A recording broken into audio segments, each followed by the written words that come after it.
Sangareddy municipal ఎన్నికల్లో కాంగ్రెస్ అభ్యర్థులను గెలిపిస్తే జగ్గారెడ్డి ప్రత్యేక చొరవతో నియోజకవర్గాన్ని అభివృద్ధి చేస్తారని యువజన కాంగ్రెస్ రాష్ట్ర కార్యదర్శి జీఆర్ రెడ్డి తెలిపారు. సంగారెడ్డి మున్సిపాలిటీలో జగ్గారెడ్డి చేసిన అభివృద్ధి మాత్రమే కనిపిస్తుందని ఆమె పేర్కొన్నారు. యువత ఆలోచించి ఓటు వేయాలని ఆమె కోరారు. సంగారెడ్డి పట్టణంలో మీకు అందరికీ తెలుసు, మున్సిపల్ ఎలక్షన్స్ వచ్చేసినాయి. మరి ప్రచారం కూడా ఇంటింటి ప్రచారం కూడా చేయడం జరుగుతుంది. మరి ఈరోజు సంగారెడ్డి పట్టణంలో 21 వార్డులో తోపాజీ వీణా హరీష్ గారు నిలవడం జరిగింది. మరి ఫస్ట్ టైం అనుకుంటా మహిళకి ఇక్కడ రావడము. అంటే మహిళలు అన్ని దాంట్లో ఉన్నారు. మరి పొలిటికల్లో కూడా ఉండాలి కదా, పొలిటికల్లో కూడా మనం ఇట్లా ప్రోత్సహిస్తే వాళ్ళు ఇంటిని నడిపిస్తారు. ఒక ఇంటిని నడిపించాలంటే ఎంత కష్టము.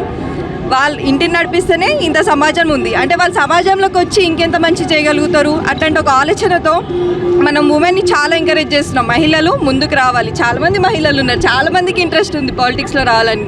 అంటే ఏదో ఒకటి చేయాలి, సమాజానికి ఏదో ఒక మంచి చేయాలన్న మంచి ఆలోచనతో ఉంటారు మహిళలు ఎప్పుడైనా కూడా.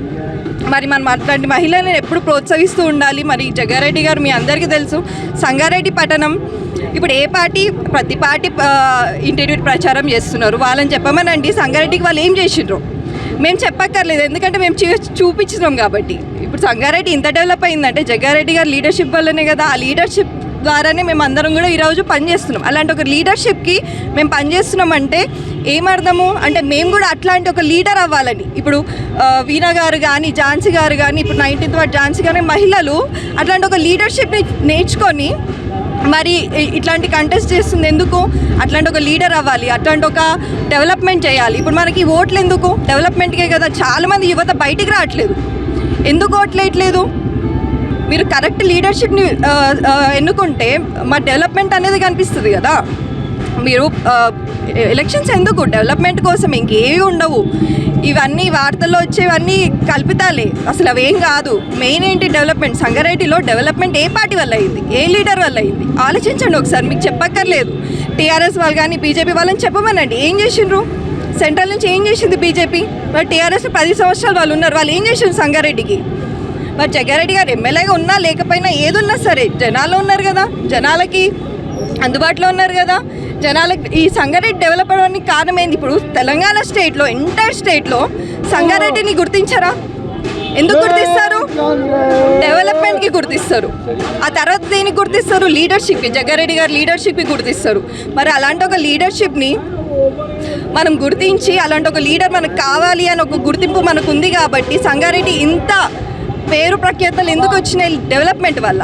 మీరు ఎలక్షన్స్ అనేది డెవలప్మెంట్ గురించి ఆలోచించండి. మీ వార్డులో మీ మెంబరు ఇప్పుడు ఎలక్షన్లకి నిలబడ్డారు, వారు మీకు ఏం చేయగలుగుతారు? డెవలప్మెంట్ చేయగలుగుతారు. మీకు అంటే మీకు రిప్రజెంట్ చేస్తున్నారు అంతే. మీరు ప్రతిదానికి వెళ్ళి ఎంఆర్ ఆఫీస్లో కానీ అక్కడిక్కడ తిరగలేము. కానీ మనకు రిప్రజెంటేటివ్ ఉంటే ఒక వార్డులో వాళ్ళు మన తరపున వెళ్ళి మన సమస్యలు వాళ్ళు మాట్లాడగలుగుతారు. అందుకు మనం ఎలక్షన్స్ పెడుతున్నాం. మీరు మీ ఓటుని సవ్యంగా ఉపయోగించుకోండి, డెవలప్మెంట్ కోసం ఉపయోగించుకోండి. సంగారెడ్డి డెవలప్మెంట్ జరిగింది కాంగ్రెస్ ప్రభుత్వంలోనే, జగ్గారెడ్డి గారి ఆధ్వర్యంలోనే. మరి అట్లాంటి ఆధ్వర్యంలో కాంగ్రెస్ పార్టీ ఈరోజు మున్సిపల్ ఎలక్షన్స్ కూడా వచ్చింది, ఇంటింటి ప్రచారం కూడా చేస్తుంది.